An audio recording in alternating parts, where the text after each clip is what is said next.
The moment Prince Harry first stepped onto American soil, he believed he was untouchable. Hollywood lights, red carpets, and the seemingly endless adoration of fans promised a life far removed from the rigid constraints of royal protocol. But what if I told you that his American dream, the lavish lifestyle, the star-studded appearances, the freedom he so desperately craved, was under threat in a way Harry could never have imagined?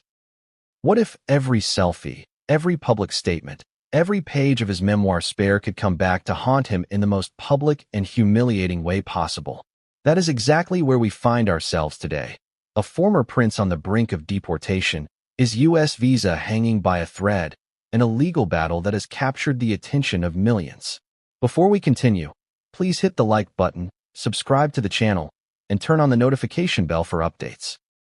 The story starts with a conservative think tank, the Heritage Foundation, which has made it its mission to expose what they claim is preferential treatment given to Harry when he obtained his visa.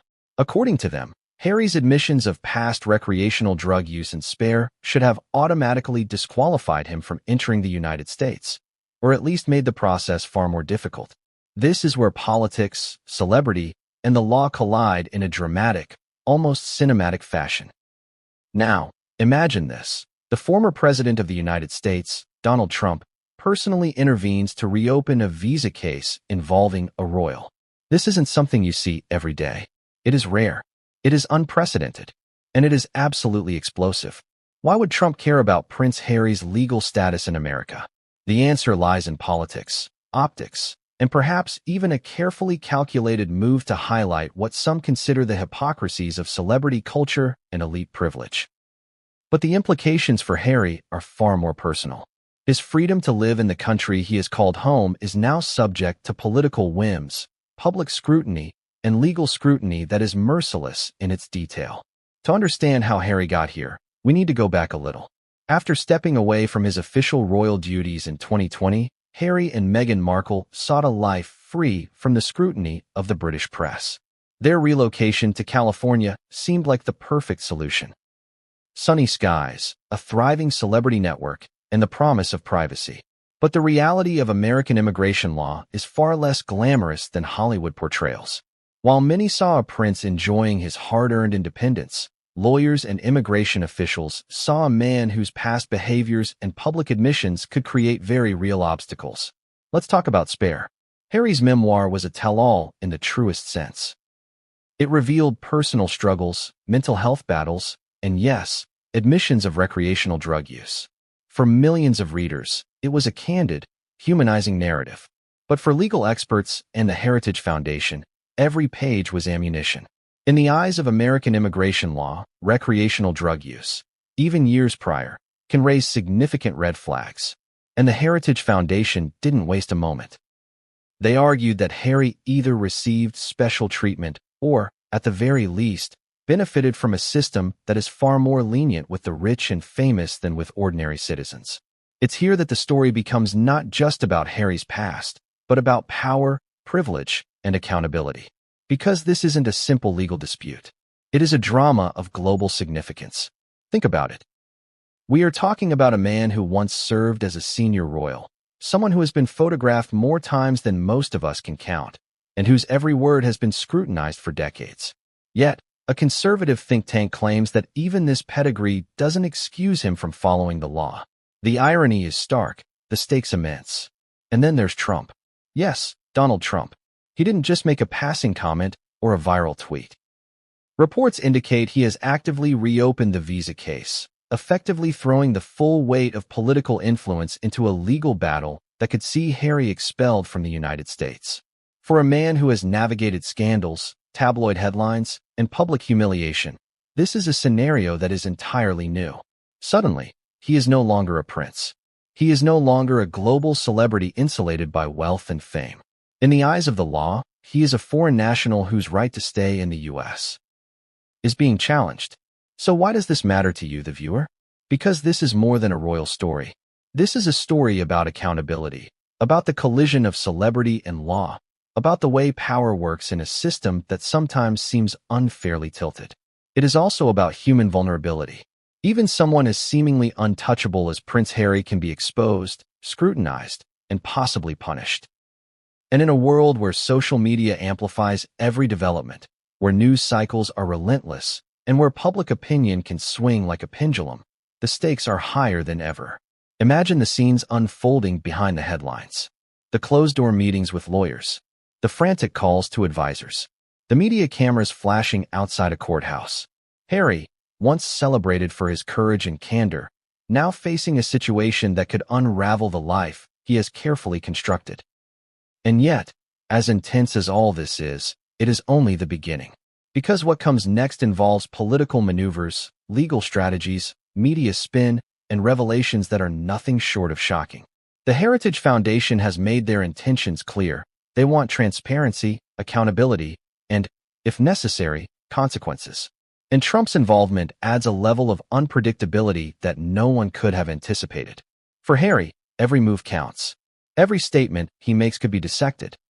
Every ally, every friend, every public appearance could tip the scales. And in a country as litigious, media-savvy, and politically charged as the United States, nothing is ever straightforward. Consider the timing. Harry has been in the U.S. for several years now, building a new life. His memoir was published in 2023. Public scrutiny has been intense, but manageable until now.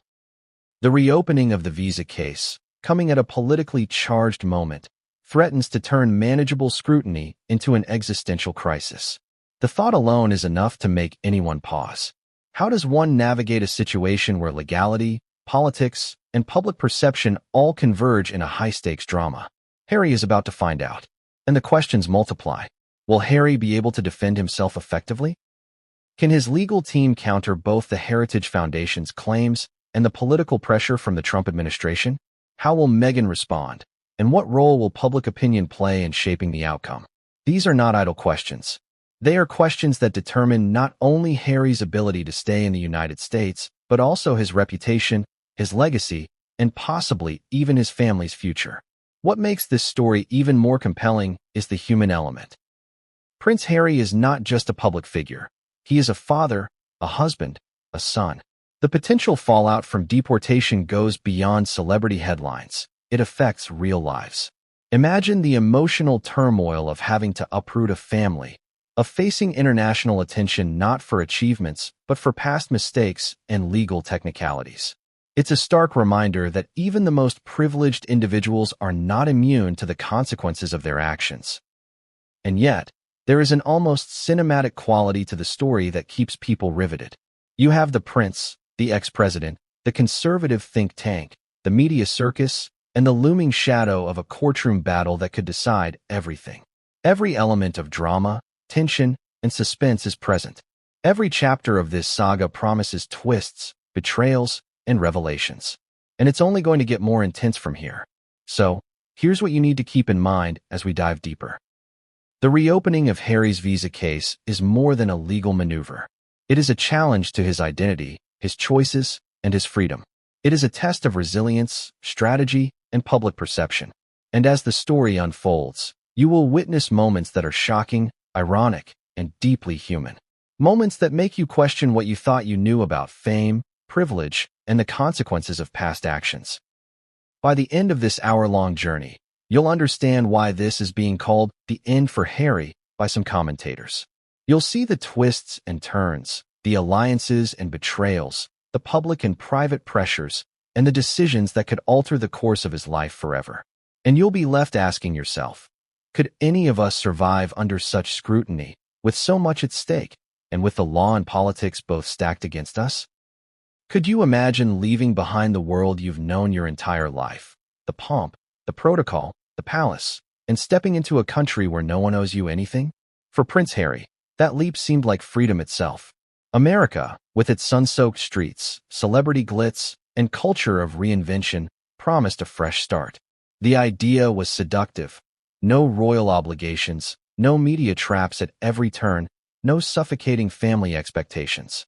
Just him, Meghan, and a chance to live on his own terms. But what Harry didn't realize is that America's freedom comes with rules. Strict, unyielding rules. And unlike the royal system, where privilege often shields you from consequences, in the United States, even a prince is subject to the law. When Harry and Meghan first arrived in California, the public saw a fairy tale unfold. They moved into a lavish mansion in Montecito, rubbing shoulders with Hollywood elite. Paparazzi photos captured Harry jogging along manicured lawns, Meghan shopping for designer labels, and the couple hosting glamorous dinner parties. It was a life seemingly untouched by consequence. The headlines were glowing. Fans celebrated their courage to break free. Critics, meanwhile, whispered about entitlement and opportunism. But in the middle of all this public spectacle, something more precarious was quietly taking shape. Harry was chasing more than a lifestyle. He was chasing normalcy. He wanted to live as an ordinary man, albeit one with extraordinary resources. He wanted the ability to run errands without bodyguards swarming, to attend social events without every move dissected, to laugh without it making front-page news. But normalcy has a cost. Every nation has laws that define who can enter, stay, and work within its borders. And in the U.S., immigration law is particularly unforgiving. Recreational drug use, criminal history, and even perceived threats to public welfare can complicate a visa application. For most, these are bureaucratic hurdles. For Harry, a man in the global spotlight, they became public spectacle. Enter the Heritage Foundation.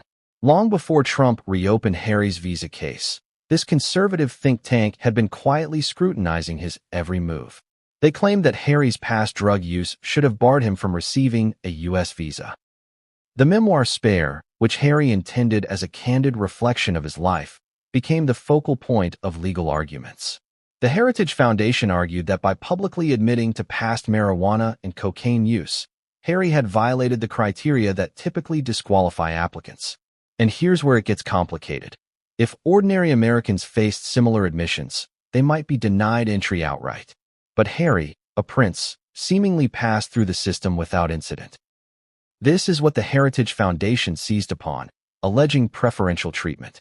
It's worth pausing here to understand the stakes. For someone like Harry, a visa isn't just a piece of paper.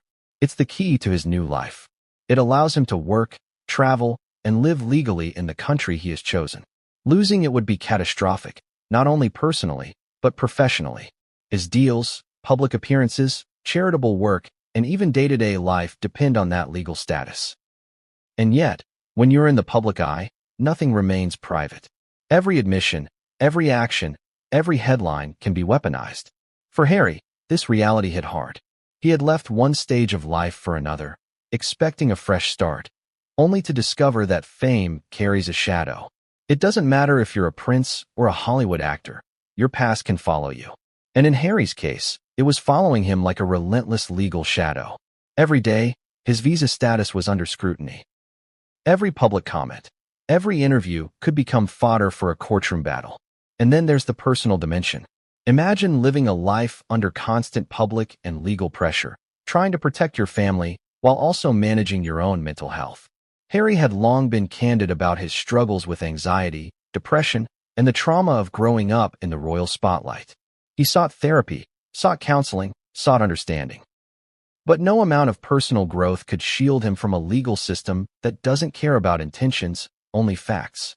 Recreational drug use is a fact. The Heritage Foundation turned it into evidence. And the reopening of his visa case by Trump turned it into a national spectacle.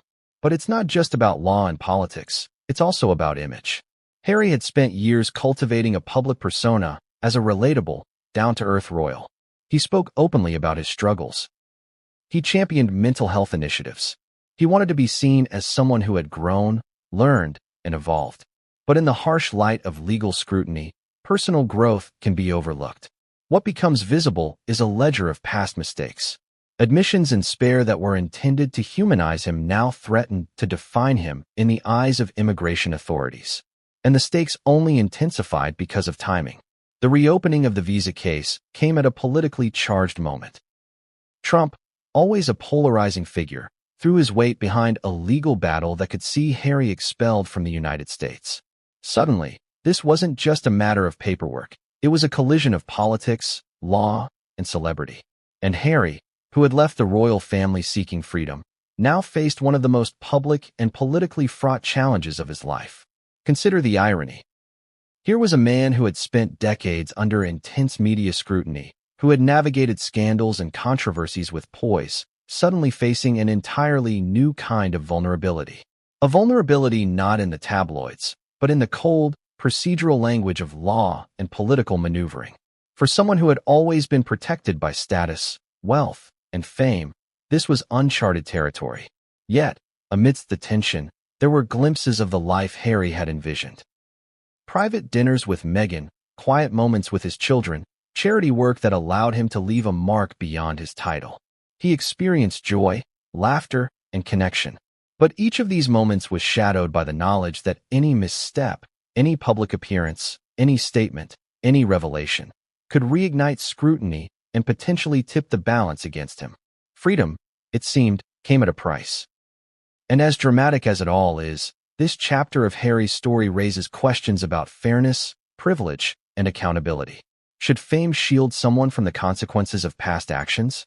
Should a former royal receive preferential treatment in a country that prides itself on the rule of law? And perhaps most importantly, what happens when personal history collides with public perception and political agendas? The American dream Harry sought was tantalizingly close, yet fragile. Every opportunity, every contract, every red carpet appearance was now interwoven with risk. He had escaped one form of scrutiny, the relentless British press, only to find himself entangled in a legal and political storm that could undo everything. And then came the whispers in the press. Legal analysts speculated, insiders hinted at deadlines, sources claimed the Heritage Foundation had gathered damning evidence. Social media exploded with speculation, memes, and heated debate. Public opinion was split. Some saw Harry as a victim of a political spectacle, others as a privileged figure finally facing consequences. For Harry, it was a maelstrom of stress and uncertainty. Every morning brought new headlines, every night a new worry. But here's the real kicker. Harry, despite all his resources, all his preparation, all his legal counsel, could not fully control this narrative. He could not dictate media coverage. He could not stop political forces from influencing the case. He could only respond, strategize, and hope that the system, and perhaps public sympathy, would be on his side. And in that, we see the human side of a figure often mythologized, a man confronting limits, navigating stakes far beyond what most of us will ever know. So, as Harry moves forward in America, trying to balance family, fame, and legality, the question remains. Will the American dream he sought become his reality, or will it crumble under the weight of past choices, political interference, and public scrutiny? The tension is palpable. The stakes are enormous. And the story is just beginning. What happens when your most personal revelations become your biggest vulnerability? For Prince Harry, the answer came in the form of his 2023 memoir, Spare. When he first announced the book, it was framed as an intimate, honest exploration of his life. An attempt to explain the human behind the crown. But few could have predicted just how explosive it would become, not just in public perception, but in legal and political arenas. From the very first pages, Spare made headlines.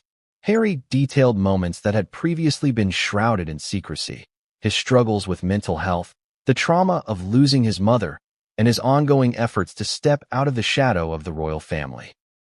He spoke candidly about therapy sessions, personal growth, and the pressures of living under a microscope from birth. For readers, it was gripping, heartbreaking, and profoundly human. Yet amid these deeply personal stories were admissions that would later be used against him. Harry disclosed past recreational drug use, a detail that many saw as a reflection of youthful experimentation, a candid acknowledgement of mistakes he had grown beyond. For the general public, these revelations were shocking but not scandalous. They humanized him. But for the Heritage Foundation and legal analysts scrutinizing U.S. visa eligibility, these admissions were ammunition. Here's why. U.S. immigration law is notoriously strict when it comes to drug use. Even prior, non-felony usage can complicate a visa application. And because Harry had publicly admitted to these behaviors in a widely circulated memoir, those admissions were now a matter of record. The Heritage Foundation argued that, under ordinary circumstances, someone with such a history could be denied entry or face heightened scrutiny. The implication was stark. Harry might have received special treatment, privileging celebrity over compliance with the law. But the situation became even more complicated when you consider the timing. The memoir was released at a moment when Harry had already established a high-profile presence in the U.S. with media appearances, charitable projects, and Hollywood connections. Spare wasn't just a book. It was a public document, a permanent record, a tool that could, and did, reshape public perception. And public perception matters, especially in legal battles with political overtones. For a conservative think tank like the Heritage Foundation, Harry's memoir provided an ideal opening.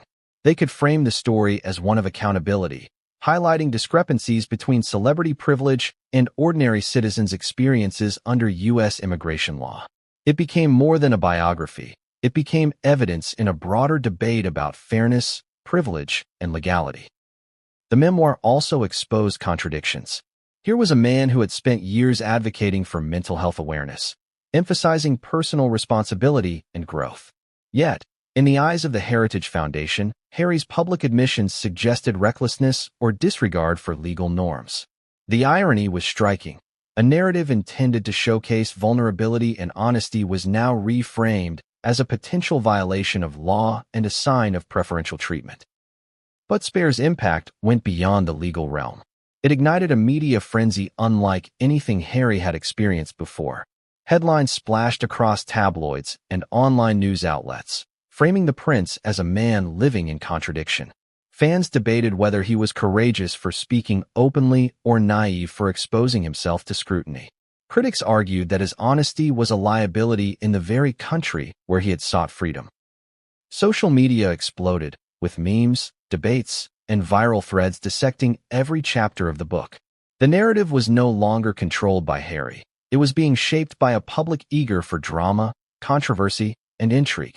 And then came the political dimension. The reopening of Harry's visa case by Trump intersected directly with the memoir. Legal analysts pointed out that the admissions in Spare now provided a public, documented basis for scrutiny. The combination of public records, political interest, and legal interpretation created a perfect storm. What was meant as personal storytelling had become a potential legal liability with international consequences. What makes this particularly compelling is the human element. Harry, like anyone, had expected that a book could be a form of expression, a way to reclaim his narrative. He likely did not anticipate that every sentence could be weaponized, that his reflections on personal growth could become evidence in a legal argument with life-altering consequences. It's a stark reminder of how fame and exposure magnify the stakes of personal honesty. But let's not forget the emotional weight of this moment. Harry was navigating not only legal and political scrutiny, but also public perception and personal pressure. Imagine writing a memoir to tell your truth, only to discover that your honesty could jeopardize your freedom in the country you've chosen to call home. The tension, anxiety, and frustration must have been immense.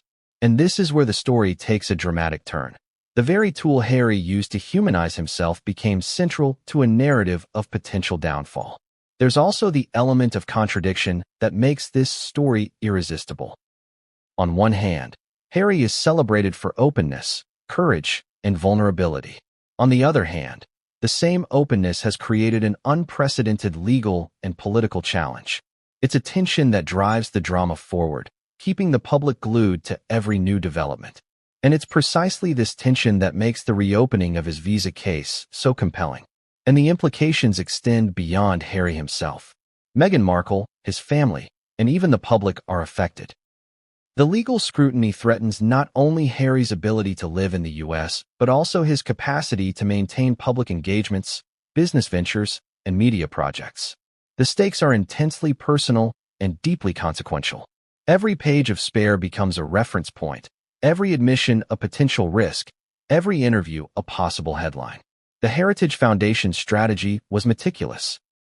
They combed through the memoir, highlighting passages that could influence legal interpretations of immigration law. They framed the narrative to suggest that Harry may have benefited from celebrity privilege, circumventing rules that ordinary citizens must follow. And this framing resonated, particularly in a politically charged climate where fairness and accountability are hot-button issues. Trump's involvement added fuel to the fire. By reopening the visa case, he amplified the consequences of Harry's admissions in Spare. What had begun as a personal story became a national conversation about legality, privilege, and celebrity accountability. The reopening suggested that past admissions could be scrutinized in new, intensified ways, elevating the stakes far beyond what most memoirs ever face. But perhaps the most dramatic element is the tension between personal freedom and public consequence. Harry had sought independence, a chance to live life on his own terms. Yet, by publicly documenting his experiences, he inadvertently exposed himself to scrutiny that could restrict that freedom. It's a paradox of celebrity. The very act of honesty can become a liability. And so, the memoir that was intended to humanize Harry instead positioned him at the center of an unprecedented legal and political drama. It became clear that freedom comes at a price, and even a former prince cannot escape the ripple effects of truth once it enters the public domain. Yet the story is far from over. The memoir set the stage, the Heritage Foundation laid the groundwork, and Trump reopened the case. Every decision Harry has made since stepping onto U.S. soil has intersected with these forces, creating a complex web of legal, political, and personal tension. The narrative is evolving, and the stakes are escalating with every passing day.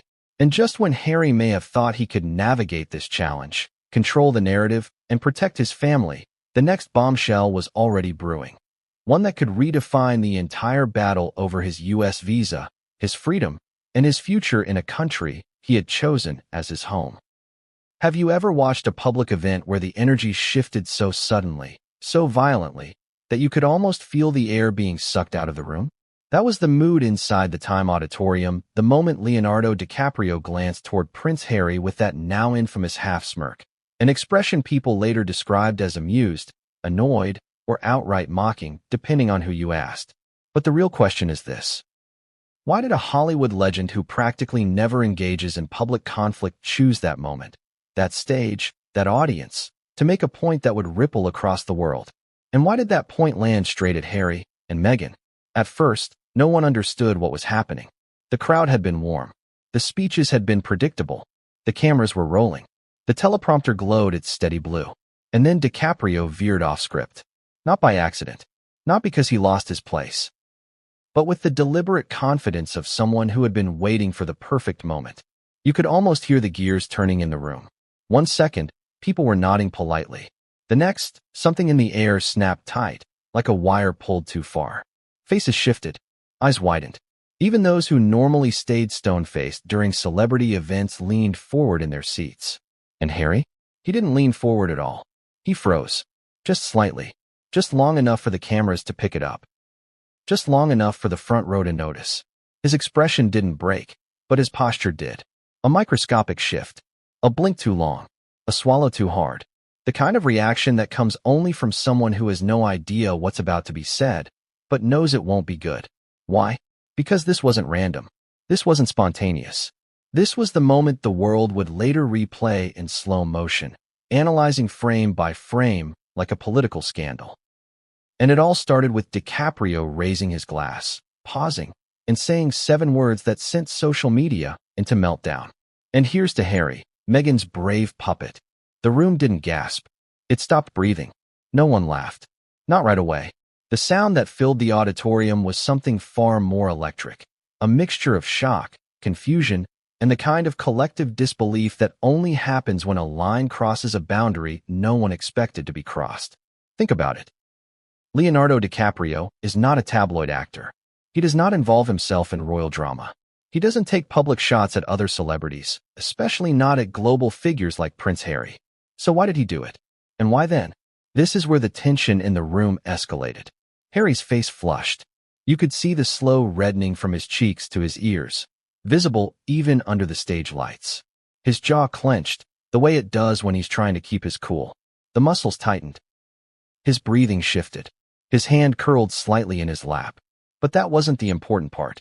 The important part was Meghan. Because even though she wasn't physically in the room, her presence hovered there like a shadow. Everyone knows that any attack on Harry, direct or indirect, is inevitably a commentary on her. Their public brand, their Netflix identity, their media strategy, everything is tied to her. And everyone knows DiCaprio knows that. Instead of correcting himself, instead of smoothing the moment over with a joke, DiCaprio leaned in harder. Hey, give him credit, he continued, with that same smirk. Not everyone can follow instructions so beautifully under pressure. This time, the gasp was audible. Short, sharp, immediate. Some laughed, nervously. Others covered their mouths. A few high-profile guests exchanged glances, tight, awkward, strained glances that said everything without words. And the director, poor soul, cut to a wide shot so fast that the broadcast camera practically jerked. But the audience didn't need a close-up to know what Harry was feeling. Humiliation, confusion, maybe even betrayal. Because this wasn't some random D-list comedian. This was Leonardo freaking DiCaprio, an Oscar-winning icon, a global advocate, someone who has enough clout that his words don't fade, they engrave. And Harry couldn't respond. He couldn't walk out. He couldn't shout back. He couldn't defend himself. He sat there, trapped by protocol, by optics, by cameras, by expectations, by the very system he once said he escaped. The irony was brutal. The man who left the monarchy to live freely had never looked so trapped. But here's the twist. The world later discovered that DiCaprio's comments weren't random at all. They were the culmination of weeks, months, some say years of behind-the-scenes frustration among Hollywood elites who were growing tired of the Sussex media circus. And when you look at the deeper context, the secret boardroom conversations, the whispered complaints from producers, the tensions simmering in entertainment circles, it suddenly becomes clear that DiCaprio wasn't speaking just for himself. He was voicing what many had been thinking for a long time, but were too careful to say publicly. But let's pull back to the room, to the moment, because what happened after the remark was just as telling. The moderator attempted to smile. The kind of smile that says, "Oh no, I need to save this before we all get fired." But DiCaprio didn't give him the chance. He kept the floor. He held the mic with a casual confidence that said, "I said what I said." And what does a room full of powerful people do when one of the most powerful people pushes the boundaries? They follow. A ripple of laughter started. Small at first, then bigger, then undeniable. Some laughed because they agreed. Some because they were amused. Some simply because that's what happens when tension breaks. People laugh to mask discomfort. But Harry didn't laugh. He smiled. But it wasn't real. It was the kind of smile people wear when they're publicly cornered, privately seething, and emotionally overwhelmed. The cameras captured it. The audience read it.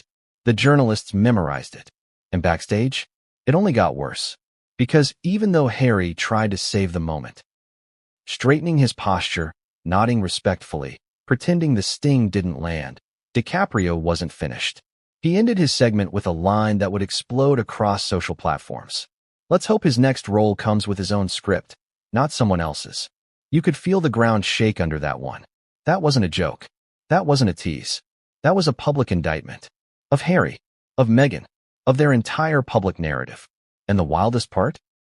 Some insiders later whispered that DiCaprio had cleared these remarks with producers beforehand, meaning not only was this intentional, it was approved. But approved by who? Approved with what purpose? That's where the story takes an even darker turn. Because what looked like a random jab on stage may have been the first public signal of a much larger shift. One in which Hollywood, corporate sponsors, media executives, and political figures quietly agreed on something they had never agreed on before. The Sussexes had become a liability, not an asset, not a symbol, a problem. So when DiCaprio took the stage that night, he wasn't just speaking as an actor.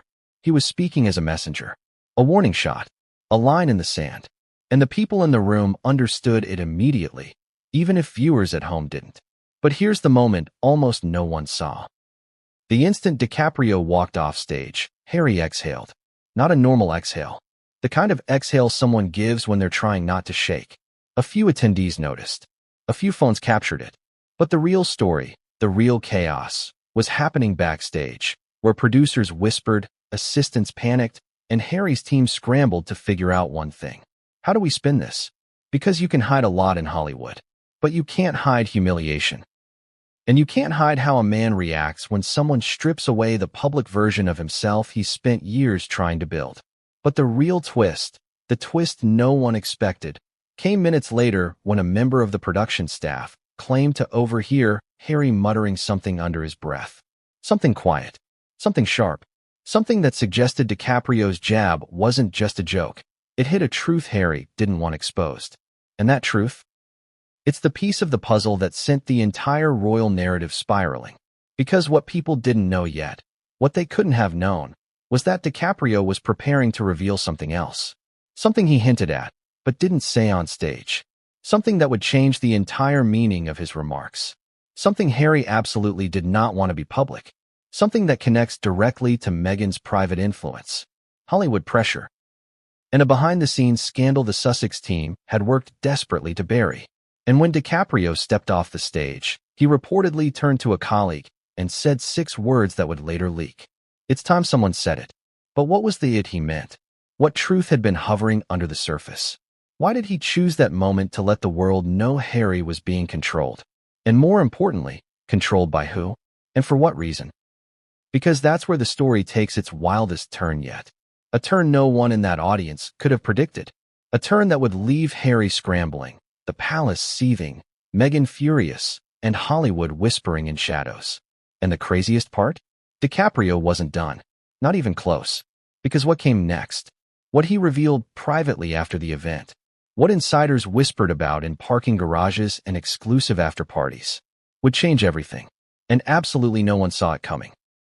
What exactly did Leonardo DiCaprio mean when he said, "It's time someone said it"? That was the question echoing through every hallway, every after-party, every backstage corridor in the time event venue. The words hung in the air like smoke. Visible, unsettling, impossible to ignore. People whispered them with raised eyebrows. Journalists repeated them while texting their editors. Producers traded looks silently, as if acknowledging a truth they all knew but had never dared to put into words. Because if DiCaprio, the immaculate, carefully managed, scandal-averse DiCaprio, had reached the point of saying something like that about Prince Harry on stage, then it meant the tipping point had already happened behind closed doors long before the cameras rolled. But what was the breaking point? What pushed one of Hollywood's most influential faces to publicly call out a royal? Not with a joke, not with a wink, but with a statement that carried weight, frustration, and something startlingly close to disappointment? To understand that moment, you have to understand something deeper, something simmering under the surface of Hollywood for years. And it all starts with a truth no one wants to admit. Hollywood loved Harry, until it didn't. In the beginning, Harry was a dream character for America's entertainment elite, a rebellious prince, a wounded soul, a symbol of glamour mixed with tragedy. He arrived with star power baked into his DNA. He had a compelling origin story. He had global recognition. He had sympathy. He had mystery. But then something changed. Something small at first, barely noticeable. Requests became demands. Interviews became lectures. Documentaries turned into monologues. Public appearances became opportunities for speeches that felt more like sermons. And Hollywood, for all its drama and eccentricity, has one rule above all. Don't make things harder for the people trying to help you. And Harry? Well, insiders say he did exactly that. But here's where it gets even more complicated. People close to the situation say the same thing again and again, and none of them say it loudly, because to criticize Harry publicly is to risk backlash. They whisper it. They lower their voices. They say it as though they're revealing something delicate or dangerous. He's not the one running the show. And every time someone says that sentence, they don't have to finish it. Everyone knows who they're referring to. Everyone. So when DiCaprio took the stage and called Harry a puppet, it didn't come from nowhere. It came from months of observing a pattern that had worn thin. But back to the moment itself, the instant he stepped off stage. Because what happened next was the part that sealed the story. A staffer later claimed DiCaprio paused backstage, handed off the microphone, and said quietly. He needed to hear it.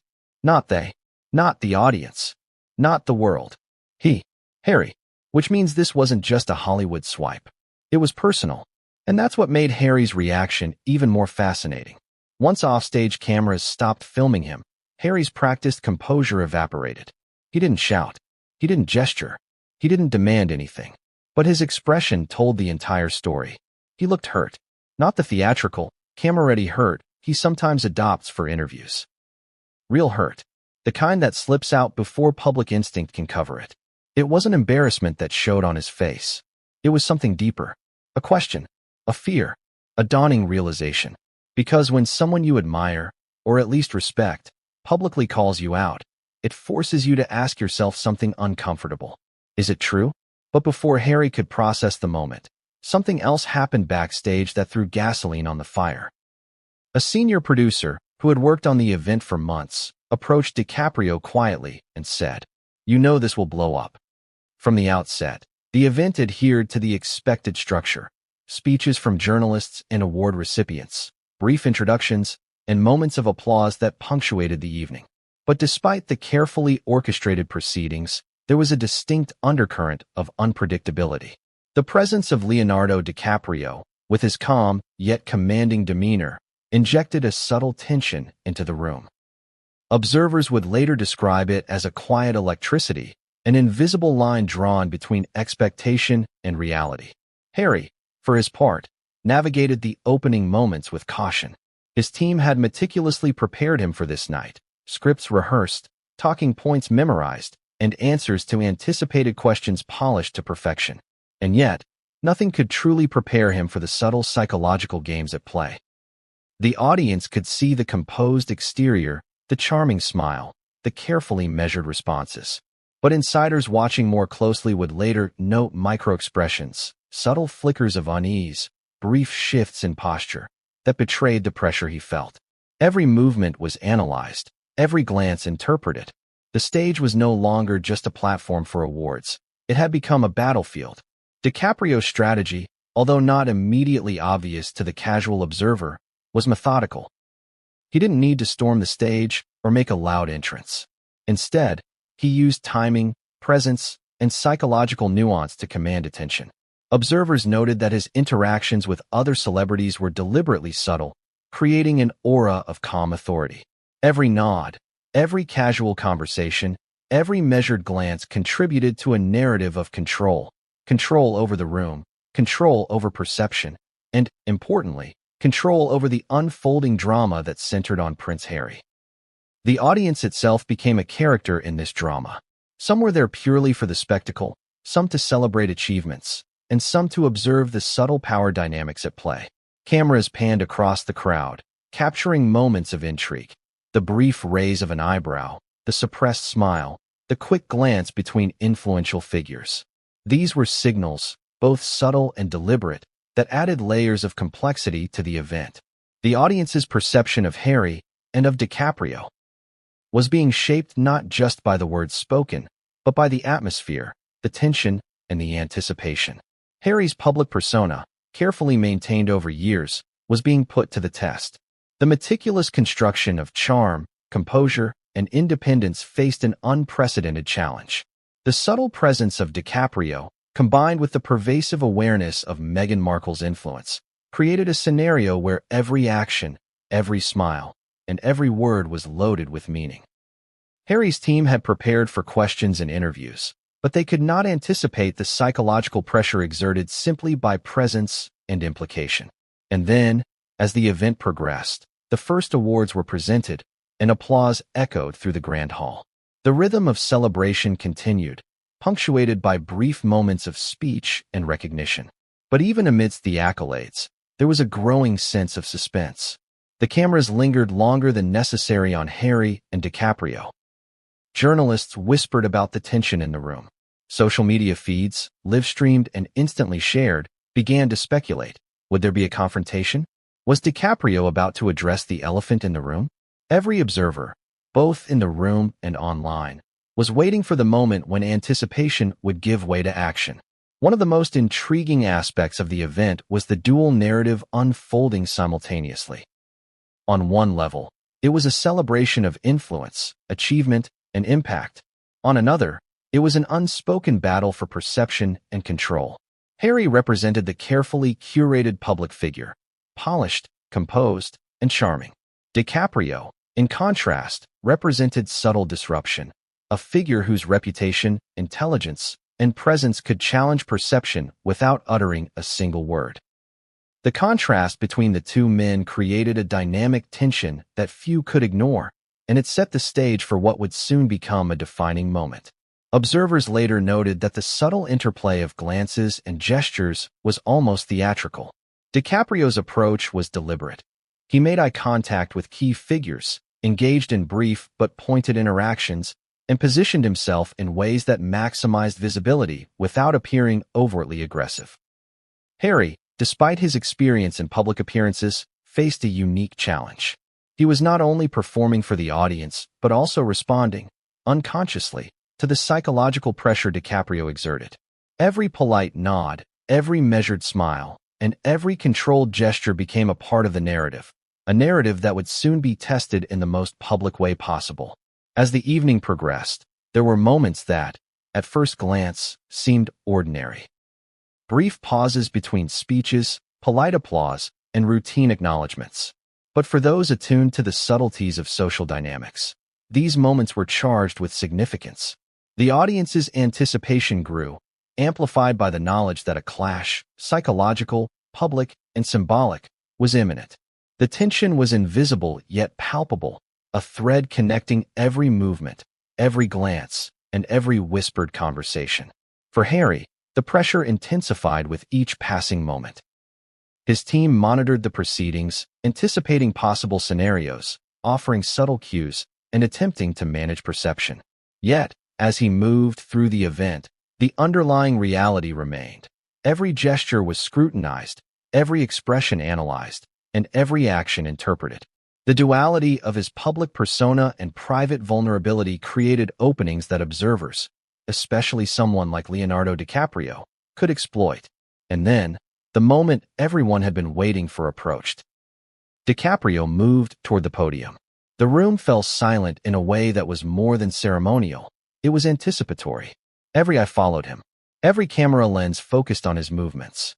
The subtle energy shift was noticeable even to casual observers. The calm authority of DiCaprio contrasted sharply with the composed but tense presence of Harry.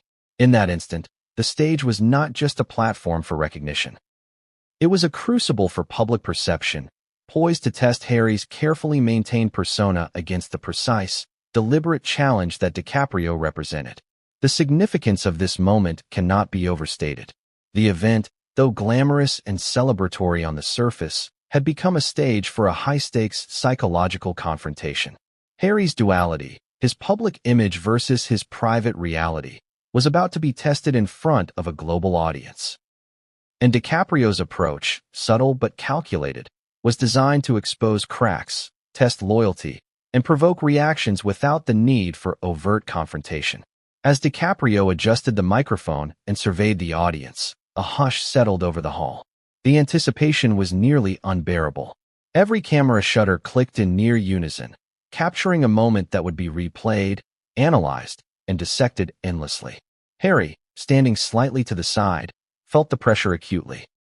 He had rehearsed speeches, prepared smiles, and anticipated questions, but he could not prepare for the psychological precision of what was about to unfold. And then, in a calm, deliberate voice, Leonardo DiCaprio spoke the words that would change everything. The moment of public reckoning, subtle humiliation, and psychological exposure had arrived. What followed would define the night, dominate social media, and spark conversations that would continue for months. What if a single sentence could shatter a prince's composure? What if a single moment, spoken in front of thousands, could expose the truth behind years of speculation, headlines, and whispered conversations? That was the question hanging in the air as Leonardo DiCaprio stepped up to the microphone, adjusted it with deliberate calm, and prepared to speak. The room froze. Every conversation died. Every nervous laugh evaporated. Even the cameras seemed to hold their breath. And Prince Harry, standing just slightly behind and to the right, felt it first. A shift, a tightening, a pressure, subtle but unmistakable, like the air itself knew what was coming. DiCaprio looked out across the audience, scanning the faces with the ease of a man who had spent his entire life under blinding lights and relentless scrutiny. He wasn't nervous. He wasn't tense. He wasn't trying to impress anyone. He was in control, and he knew it. That, more than anything else, set the stage for what was about to unfold. He began with a smile, the kind of smile that seems warm on the surface but carries a sharpness underneath. The kind of smile that suggests an inside joke only one person in the room doesn't know. Or perhaps Harry did know, and that made it worse. Tonight, DiCaprio began, his voice steady, his tone almost conversational. We're here to honor individuals who shaped the world this year. People who stood on their own, spoke with their own voice, and demonstrated leadership without needing someone to speak for them. It was subtle, gentle even. To the untrained ear, it might have sounded like nothing more than an elegant introduction. But the room heard it. The subtext, the sting. That last line, leadership without needing someone to speak for them, hung in the air like a slowly descending blade. A few heads turned toward Harry. A few eyebrows rose. A few quiet murmurs spread through the audience like sparks drifting from a match. Harry forced a smile, but it didn't reach his eyes. DiCaprio continued, his gaze flicking briefly, intentionally, toward Harry before drifting back to the room.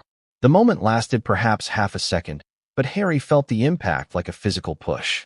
Because DiCaprio wasn't done, not even close. He cleared his throat, glanced down at his notes, then casually set them aside as though he had suddenly decided they were unnecessary. Some people, he went on, show the world who they are by standing tall. Others show it by standing behind someone else. There it was. The first strike. Direct enough to cut, indirect enough to deny. And the audience felt it. The tension thickened instantly, like the walls themselves were leaning in to hear the next part. A few gasps punctuated the silence. Harry's jaw tightened. His hands shifted behind his back. These were tiny movements, barely noticeable to the casual viewer, but they mattered. Body language never lies. DiCaprio's tone shifted. It softened, but not with kindness. More like a scalpel being sharpened, a precision instrument preparing for the next incision. And then, he said, there are those who have influence, not because they earned it, but because someone else handed it to them. Another murmur swept the room. Harry didn't move. He didn't blink. He didn't need to. Everyone saw it anyway.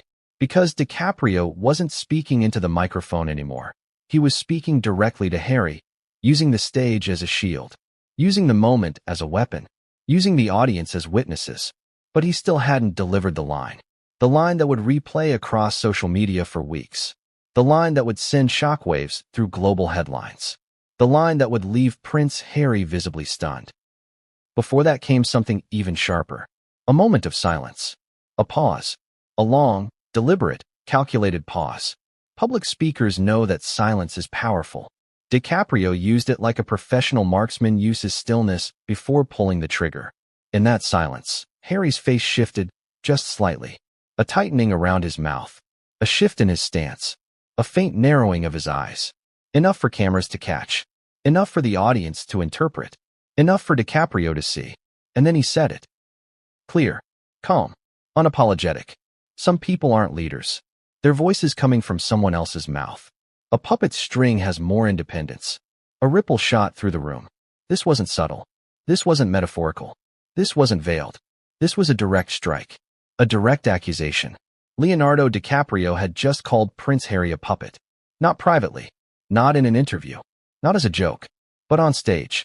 During a time event. With cameras streaming it around the world. The audience froze. Some shifted uncomfortably. Others sucked in air through their teeth. A few looked down, pretending they hadn't heard what they clearly heard. And Harry? His face went pale. For a split second, just a split second, the composure cracked. Shock, embarrassment, anger, confusion. A swirl of emotions flickered across his expression, too fast to categorize but too obvious to ignore. He swallowed hard. DiCaprio didn't stop. Because humiliation is not always loud. Sometimes it's quiet, measured, strategic. He tilted his head, as if he had just said something entirely ordinary. Then he added, almost casually, and when someone lets another person pull their strings, well, you start to wonder who they really are speaking for. Every person in that room knew what that meant. Exactly who he was implying. Exactly what narrative he was tapping into. It didn't have to be said out loud.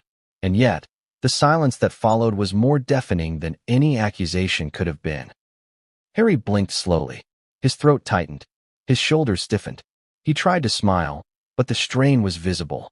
He looked down briefly, then back up, but the damage was done. Cameras captured every second. replayed it, zoomed in, analyzed it. DiCaprio continued speaking about influence, leadership, global responsibility, but the words were background noise now. The moment had already detonated. The room had already felt the blow. But the true humiliation wasn't just in the words themselves. It was in the framing, in the juxtaposition, in the contrast between DiCaprio's confidence and Harry's discomfort. It was psychological, strategic, devastating. And Harry knew it. He knew it in the tightening of his jaw. He knew it in the rising heat behind his eyes. He knew it in the sinking, hollow feeling in his stomach. He knew it in the way the audience looked at him now, not with admiration, but with fascination. They weren't seeing a prince. They were seeing a man exposed, a man cornered, a man publicly called out in the most humiliating way possible. DiCaprio finally wrapped his segment with a poised smile, as if the previous lines had been harmless. "We celebrate authenticity," he concluded. "Tonight reminds us of the importance of being true to yourself, whoever you are." Another sting, another layer, another twist of the knife. Then he stepped away from the podium. Slow, calm, controlled. And the applause, when it finally began, was hesitant, uneven, awkward. People clapped because they were supposed to, not because they agreed, not because they supported the moment, but because doing anything else would have drawn even more attention to the tension in the room. Harry didn't clap. He couldn't. His hands remained at his sides, stiff and unmoving. His face locked into a tight, strained expression that didn't quite hide the humiliation radiating through him. The cameras caught that too, and the world saw it. But what Harry didn't know, what he couldn't know, was that this was only the beginning. The first strike, the first humiliation, the first unraveling of composure. The real explosion hadn't happened yet, and no one in the room was prepared for the next blow. Not even Leonardo DiCaprio, not even Prince Harry. You could feel it, an invisible shockwave radiating outward from the stage the very second Leonardo DiCaprio stepped back from the microphone. His last words still hung in the air like smoke after an explosion, and the audience's reaction wasn't immediate applause or laughter or outrage. It was silence, not a peaceful silence, not a respectful silence, but the tense, suffocating kind of silence you hear when a truth lands harder than anyone expected. People weren't sure what to do with their hands, their faces, or their eyes. Some stared forward, stunned. Others glanced at their phones to see whether social media had already erupted. A few looked at Prince Harry directly, studying him like he was the next headline waiting to be written. Everyone felt it. Everyone understood. Everyone knew a line had been crossed. But how they reacted, that's where the real story began. Because reactions reveal truths. They reveal alliances. They reveal how people really see you when the lights are brightest, and when humiliation is fresh. The first real reaction came from the front row, two-time editors, both seasoned in navigating celebrity politics. They exchanged a quick glance, the kind loaded with meaning. One raised their eyebrows. The other let out a slow, surprised exhale. In that single look, they communicated what half the room was thinking. Did Leonardo DiCaprio really just say that? A few chairs over, a well-known Hollywood producer leaned toward her partner and whispered. That wasn't even subtle. Her voice trembled, not with fear, but with exhilaration. Events like this are supposed to be polished, polite, empty of real drama. But tonight was breaking that unwritten rule. People live for that. Drama is oxygen. Another reaction came from the second-tier seating. A cluster of journalists, each one already forming potential headlines in their minds, began typing furiously on their phones. Some didn't even care about optics. They were writing in real time, racing to be first to capture the moment. One reporter muttered, "This is going viral in minutes." Another said, "It already is." A third whispered, "This will follow Harry everywhere." And they were right, because humiliation at this scale doesn't stay in the room. It doesn't stay in the event. It doesn't fade quietly into the night. It grows, mutates, expands. It becomes a narrative, a meme, a digital wildfire. But not everyone responded with excitement. A handful of guests, particularly those with ties to the royal family or who were friendly with Harry, went stiff. One actress, known for her loyalty to Meghan Markle, visibly bristled. Her lips tightened. Her jaw clenched. Her eyes narrowed at DiCaprio, as if she were preparing a mental list of ways to spin this moment later. 2 seats down, her partner sighed loudly and shook his head, clearly annoyed by the spectacle. "You can't call a prince a puppet," he whispered. "Apparently you can," someone behind him murmured. The difference in attitudes became a stunning contrast. Some people relished the drama. Some people feared its implications. Some enjoyed the spectacle. Some were calculating the fallout. And then there were those whose reactions were more complicated. A group of young activists, invited due to their social impact campaigns, looked completely torn. On one hand, they admired DiCaprio, a vocal environmental leader and philanthropist. On the other, they respected Harry for his own activism. One leaned forward, frowning. Was that necessary? Another shrugged. It was honest. That doesn't make it right. It doesn't make it wrong either. Their hushed debate reflected what millions online would argue about for days. But the most intense reactions, those that mattered most, came from the Hollywood elite. These were people used to reading body language at elite levels. People who understood power dynamics. People